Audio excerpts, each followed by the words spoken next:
Assalamualaikum warahmatullahi wabarakatuh. Waalaikumsalam warahmatullahi wabarakatuh. Seperti yang sudah saya bicarakan sebelumnya ya Pak. Sebelumnya terima kasih untuk waktunya, mohon kesediaan Bapak untuk memperkenalkan secara singkat saja. Bismillahirrahmanirrahim. Assalamualaikum warahmatullahi wabarakatuh. Waalaikumsalam. Alhamdulillah pada hari ini kita dapat berwawancara khususnya dengan Ibu Ita selaku salah seorang CDT yang ada di sekolah di Kabupaten dan Kartanegara, yang mudah-mudahan programnya menjadi lancar. Pertama saya perkenalkan, saya adalah salah seorang kepala sekolah dasar negeri Kartanegara, Desa Kartanegara, Kecamatan Bojonegoro, Kabupaten Tasikmalaya. Kemudian untuk perkenalan. Baik, terima kasih Bapak. Terkait tentang pengambilan keputusan yang berdasarkan nilai-nilai kebajikan sebagai seorang pemimpin ya Bapak.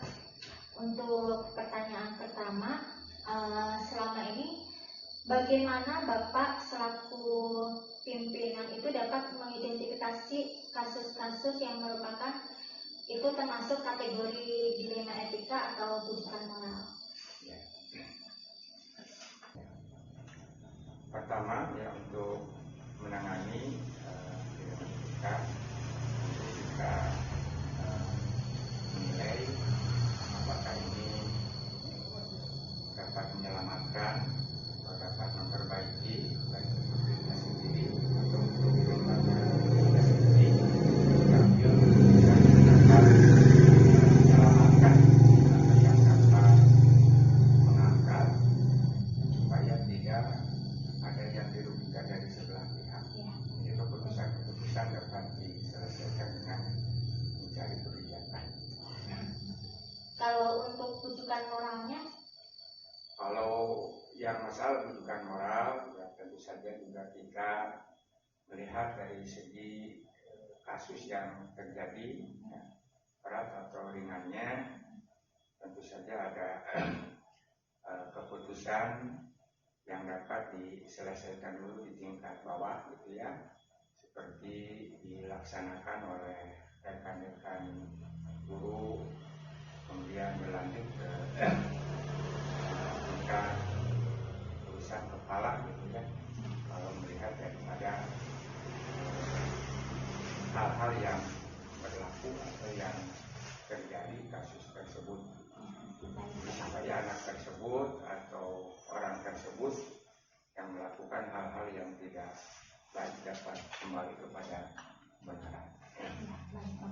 Berarti saya simpulkan untuk kategori di dilema etika itu dari benar ya, nilai kebajikan benar, kebenar itu untuk fokus menyelamatkan dari kasus itu gitu ya. Ya.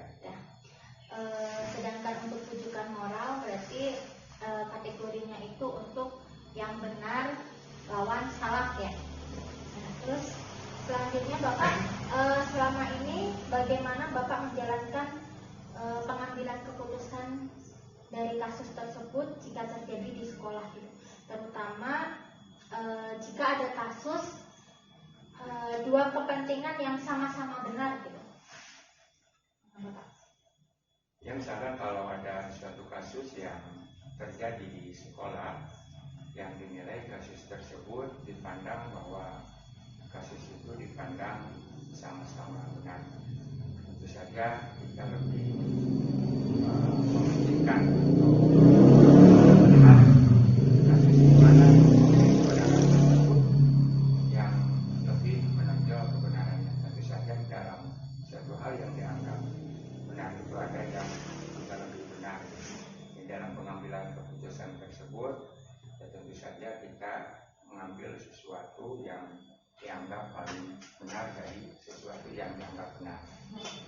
Berarti saya simpulkan untuk pengambilan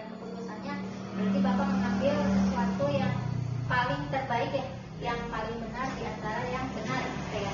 Nah, Bapak selanjutnya untuk langkah-langkahnya atau prosedurnya itu seperti apa yang Bapak sudah lakukan selama ini? Yang pertama saya lakukan biasa pertama untuk konsultasi dulu dengan yang bersangkutan, ya, termasuk dengan kalau siswa sekolah tentu saja bersangkutan langsung dengan siswa tersebut, ya. Kemudian juga dikonsultasikan dengan guru yang bersangkutan. Kalau hal tersebut atau masalah tersebut dengan orang tua siswa yang termasuk alumni misalnya, ya dikonsultasikan dulu kepada siswa. Kemudian kalau masih belum mampu ya dipanggil orang tuanya untuk lebih mempercepat keputusan diambil. Baik. Berarti langkah Bapak selama ini itu langsung kepada yang bersangkutan ya, yang bersangkutan. Nah, selanjutnya hal apa saja itu yang selama ini Bapak anggap lebih efektif gitu dalam pengambilan keputusan? Dari langkah-langkah yang tadi itu yang paling efektif itu yang mana? Ya menurut saya untuk mengambil keputusan dari hal-hal atau masalah-masalah yang terjadi di sekolah kita, di antaranya yang lebih penting untuk kami pertama untuk mencari solusi, ya, mencari solusi dengan teman-teman sejawat, dengan teman-teman guru, ya itu yang lebih penting ya. Kemudian kita musyawarahkan bersama dan ambil keputusan yang terbaik. Jadi walaupun saya sebagai seorang kepala tidak mentang-mentang sebagai seorang kepala mempunyai keputusan mutlak, tapi mungkin bermusyawarahlah yang lebih baik untuk menonjolkan keputusan yang lebih baik. Berarti untuk pengambilan keputusannya lebih efektif itu dengan berkolaborasi ya Pak ya, bersama-sama guru ya, bersama guru atau murid atau yang bersangkutan ya. Nah, selanjutnya Bapak selama ini gitu, yang merupakan tantangan Bapak dalam mengambil keputusan gitu. Apa ada tantangan selama ini yang masih belum terselesaikan atau bagaimana?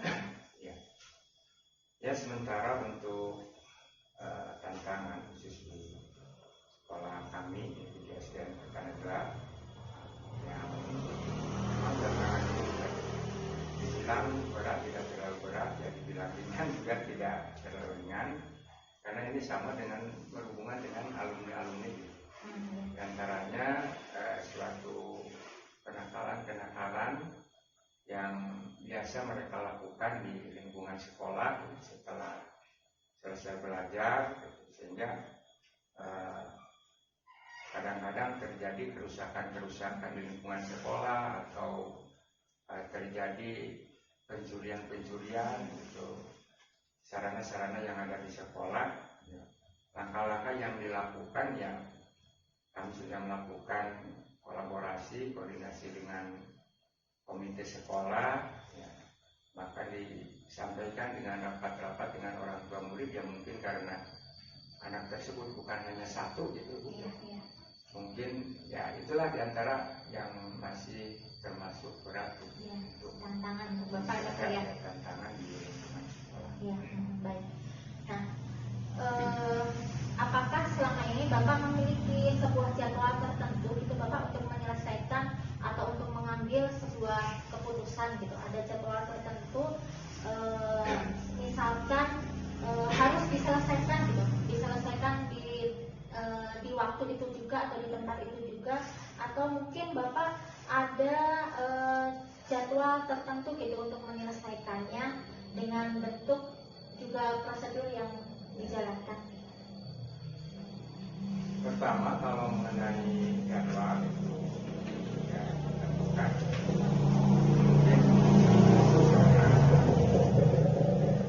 bukan saja ya, tapi kalau mengenai administrasi yang tentang kenakalan yang berhubungan dengan kasus-kasus yang terjadi di sekolah, mungkin ada pengadministrasiannya.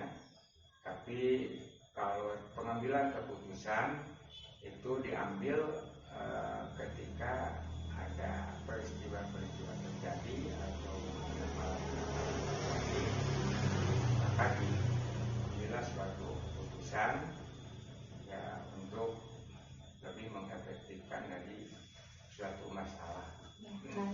Jadi pengambilan keputusan itu tergantung dari masalahnya ya Bapak ya, tergantung dari masalah yang terjadi ya. Tidak dijadwalkan secara langsung. Iya.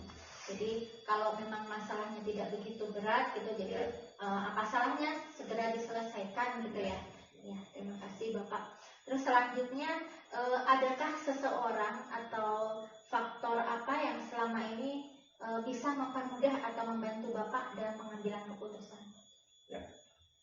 Ya, tentu saja yang pertama adalah rekan-rekan pendidik atau ibu-ibu dan bapak guru yang ada di lingkungan sekolah. Itu tentu saja yang menjadi partner utama untuk kami selaku kepala sekolah untuk mengambil keputusan dalam hal-hal yang sangat esensial untuk diambil suatu keputusan. Itu diantaranya yang tadi, yang pertama, sebelum kita meminta kepada yang lebih tinggi dari lingkungan komite sekolah misalnya atau paguyuban yang ada di sekolah, ya tentu saja kami sangat memerlukan kolaborasi dan motivasi dan saran-saran yang ada dari teman-teman kita. Berarti masih ya Pak ya, jadi untuk pengambilan keputusan untuk mempermudah itu kita harus berkolaborasi ya, kolaborasi bersama. Nah sekarang pertanyaan terakhir Bapak, dari semua hal yang telah Bapak sampaikan tadi ya, pembelajaran yang dapat Bapak petik dari pengalaman-pengalaman Bapak selama ini dalam mengambil keputusan itu bagaimana? Pembelajaran yang dapat kami ambil ya, dari suatu peristiwa atau masalah yang terjadi di sekolah kita, khususnya di SDN Kertanegara, ya tentu saja kita ini sebagai pribadi, ya, sebagai individu, dan sebagai masyarakat secara luas, memang manusia itu tidak terlepas daripada perkembangan di dalam kehidupan kita sehari-hari. Dari hal tersebut, ya mungkin saja karena kita sebagai manusia kadang-kadang benar juga kadang-kadang salah, maka kita berusahalah untuk menjadi golongan atau jajaran manusia yang termasuk kategori benar gitu ya. Dan kita berusaha untuk untuk memberikan solusi kepada masalah-masalah atau orang-orang yang kita dianggap salah, supaya kita kembali kepada jalan yang dianggap benar atau dianggap dapat lebih meningkatkan mutu pendidikan dan proses pendidikan yang ada di sekolah kita di SDN Kertanegara. Demikianlah yang dapat disampaikan. Ya, baik Bapak. Jadi kesimpulannya sejatinya kita itu manusia ya Bapak ya, kita punya salah ya, tidak selalu benar, tapi kita berusaha untuk meminimalisir ya kesalahan. Jadi kita berusaha untuk berbuat baik gitu, untuk kemajuan sekolah kita juga gitu ya Bapak. Terima kasih Bapak untuk waktunya dan juga terima kasih selama ini Bapak sudah mendukung saya mengikuti PGP Angkatan 9 ini. Terima kasih. Assalamualaikum warahmatullahi wabarakatuh. Waalaikumsalam warahmatullahi wabarakatuh.